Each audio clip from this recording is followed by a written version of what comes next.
Hello and welcome to Itinéraire Entreprise on lesfigaro.fr.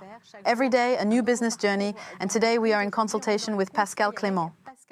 Hello Pascal, you are the founder and CEO of PERCENTAM, where you provide training in asset management optimization.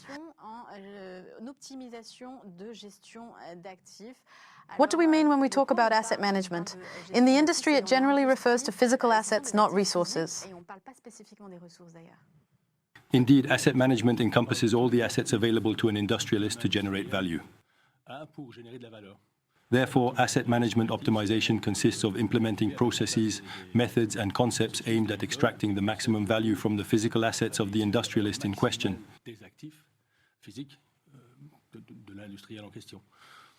What type of project and sector are we talking about? In fact, it affects all sectors of the industry. Asset management is often limited to high-level analysis and financial in nature. However, we are not talking about financial assets, but about physical industrial assets. And when we stay like that at a high level, we are in fact a little far from the floor. The idea is to get information and data that will allow us to make a proper diagnosis of our entire asset fleet, including not only productive assets, but also all ancillary assets in all the systems we need, such as buildings, roads, bridges, and dams. And at this level, we are really able to target vulnerabilities to ensure the resources. Yes. We're talking about resources. So asset optimization is about investing resources in the right place, especially when you want to guarantee or secure a large asset fleet. So what's the objective? Is it performance, sustainability, or both?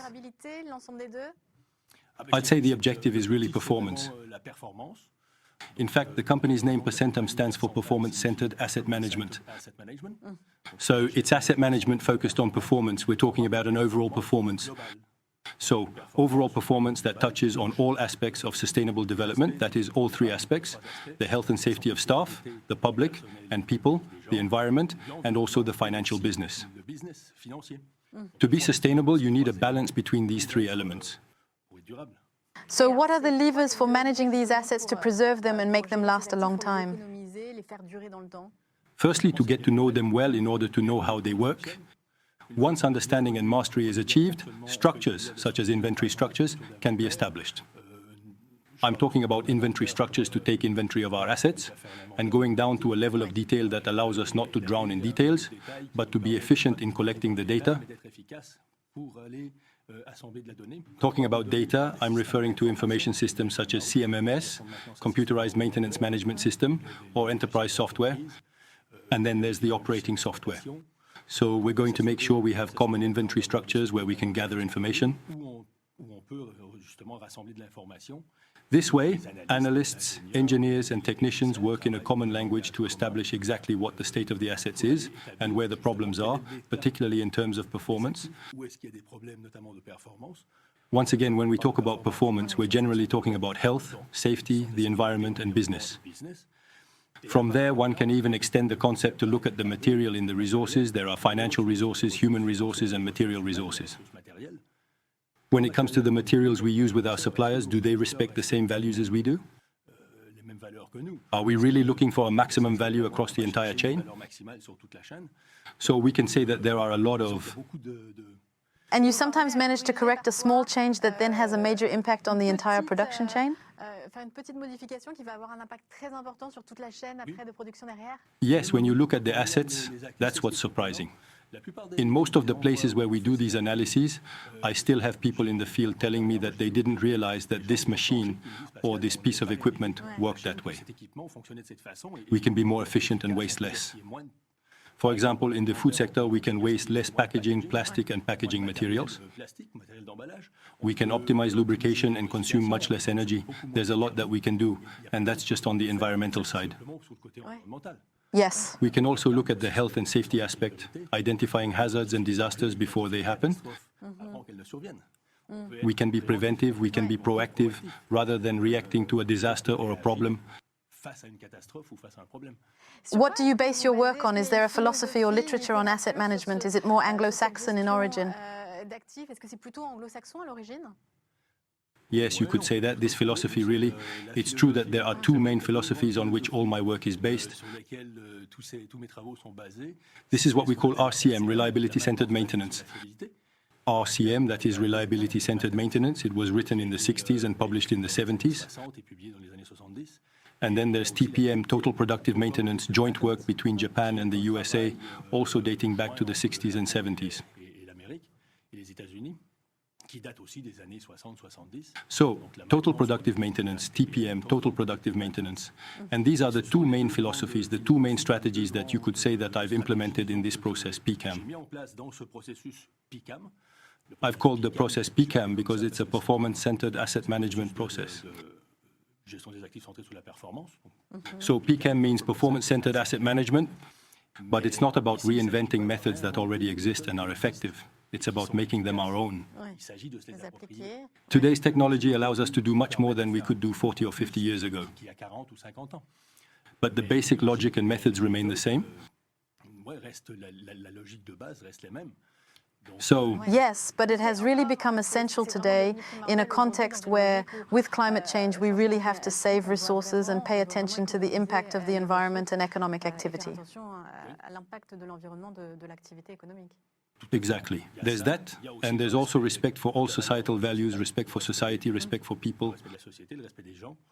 Nowadays, we need to find ways of developing the industry while respecting all these aspects. I think before we were already aware, it wasn't something we didn't know about, but values weren't as developed as they are today. We also weren't as affected by climate change. We have to do everything we can, even without talking about climate change, to be more efficient, to save money, to spend less, and to optimize the value we get from our assets. We have to do it. And what results are you seeing? In fact, the results. One of the special features of the PCAM process is that information systems are truly aligned for analysis. And to do this, one of the key elements, one of the key resources, are people. In other words, the employees, the people who work on the floor. And there's often a rift between design and analysis departments. So, for example, with engineers, reliability specialists, designers, mechanics, electrical engineers, and all these professions disconnected from the floor, technicians, maintenance technicians too, electromechanics, mechanics, electricians, who should in fact be working together with tools that unite them. And this is where these analysis grids, which I use at the heart of the process, are maintenance analysis grids, based on reliability, but which go into levels of detail that are not too deep, because we need to avoid drowning in data. One of the problems we currently face with this type of initiative is that many go into far too much detail, resulting in strategies that are far too cumbersome.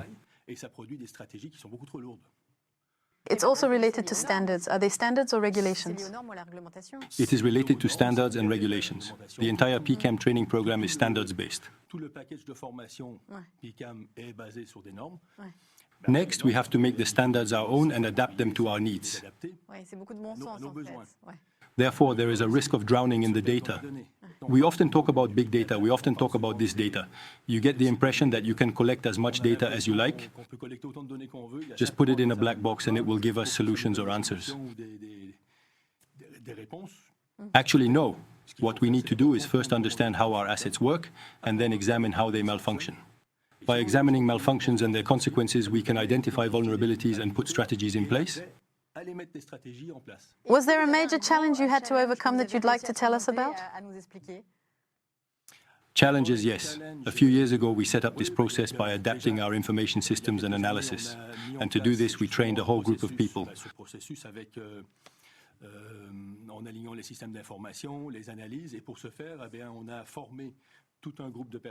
I had given several trainings. It was internally in a company that was an energy producer. I trained a number of people on the floor, both technicians and maintainers.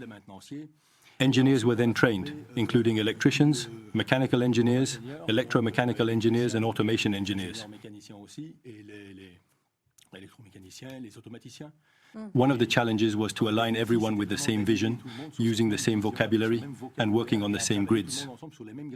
We put the civil engineers in the same room as the electrical and mechanical engineers, working together to realize that the mechanics sometimes made checks that belonged to the civilians, and vice versa too.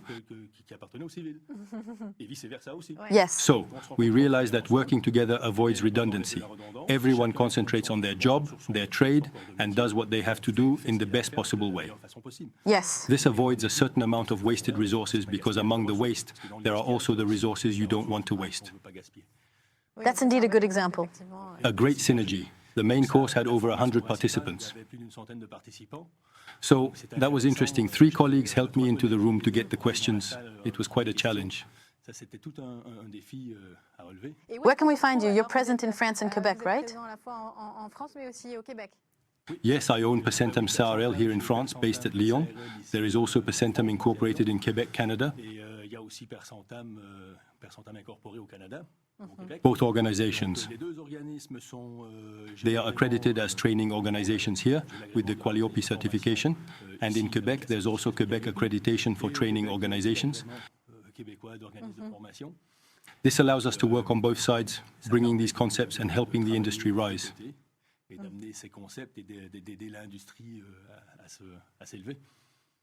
So what's innovative about your method? The PCAM method is in fact a holistic method. In other words, we have this PCAM process, which enables us to link information systems, analyses, technicians, and people on the floor, all at the same time. But this process is supported by training. There are 5 complementary training modules, each with quizzes and assessments to ensure understanding and assimilation of the material. Upon completion of these trainings, participants have the opportunity to gain the Asset Management Leader certification. This Asset Management Leader certification, for example, can be useful for an individual to verify his or her knowledge, or for a manager wishing to check his or her staff to ensure that they have assimilated the material. And once we have this certification, once we have developed the process and put things in place, the method is completed by an audit tool. The audit, which is supported by training and the tool that comes with it, it enables us to identify strengths as well as areas for improvement and to continuously improve.